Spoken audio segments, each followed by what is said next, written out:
So in this video let us discuss about the Norton's theorem.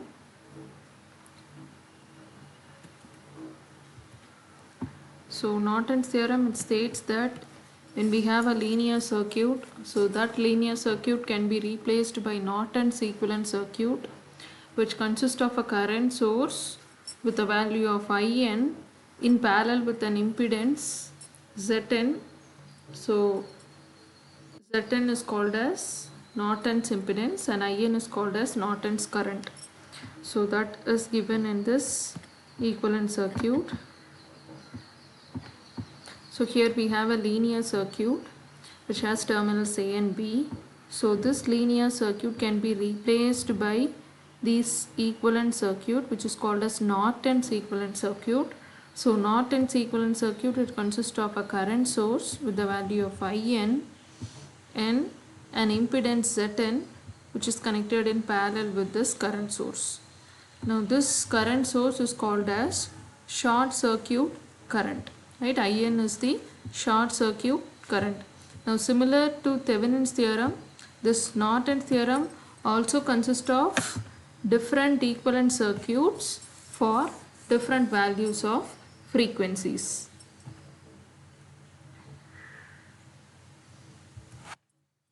Let us discuss a problem related to Norton's theorem. So this is the problem statement. Obtain current I0 in shown in figure using Norton's theorem. So this is the circuit given. So the circuit is given in frequency domain itself. So we can directly move to applying Norton's theorem. So to find out Norton's theorem, we have to find out two parameters. One is Norton's current IN. We have to find out the value of IN. And another is we have to find out the impedance Zn. So these are the two parameters we have to find out. Now let us first find out the value of Zn. So this is the circuit given. So to find out the value of Zn, first is we have to open this terminals A and B.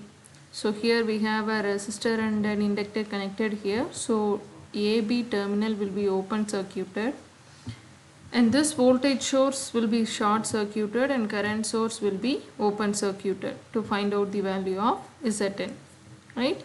So this is the equivalent circuit to find out the value of Zn.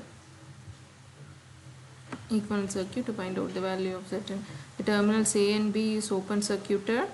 We have a current source here, so the current source is also open circuited, and there is a voltage source here which is short circuited. Now we have to find out the value of impedance Zn across this terminals AB, right? So now let us consider this branch A8 minus J2. So this branch is parallel to this branch which is shorted, right? Similarly, you can see that point, that is from this point to this point, we have some kind of impedances here, but parallel to this we have a short circuit connection. So this branch will also be shorted, right? Because we have a short circuit here, this will also be shorted. So we will be left out only with the value of resistance phi. So Zn will be equal to 5 ohms. So that is what is given here. We set the sources to 0 as shown in figure like this. Now it is clear that 8 minus J2 and 10 plus J4 impedances are short circuited. So we will be left out with the impedance only 5 ohms. So that is the value of Norton's impedance.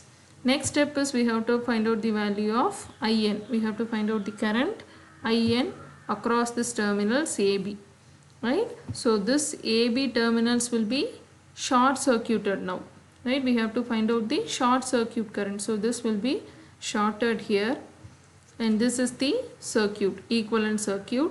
Now we can see that we have three meshes. This is mesh 1, mesh 2 and mesh 3. So mesh 2 and 3, it actually forms a super mesh, right? So let us write the equations using mesh analysis. So for mesh 1, the equation is written here, and for super mesh the equation is written here. Now you can see that there is a node A here. A and B are this terminals, so this is shorted, so this can also act as terminals A and B. So across this node you can see that the current I2 direction is like this, I3 is like this, and we have a incoming current of 3 amperes to node A. Now apply KCL and write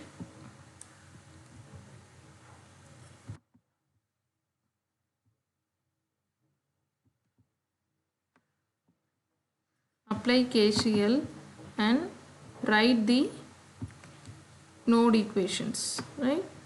So here I2 is incoming, this 3 ampere is incoming, and I3 is outgoing. So I3 will be equal to I2 plus 3, right? So now substitute the values in this equation.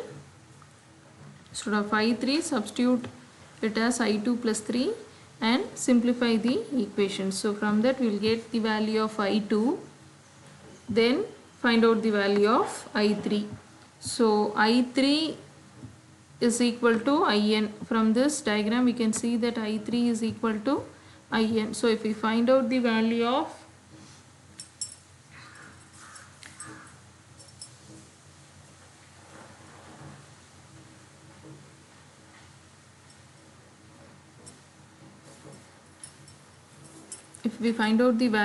so this is the value of I3, right? So here this is the value of I3, so this is the value of current I3, so that is the current given here, 3 plus J8, and the equivalent is 5 ohm. So this is IN,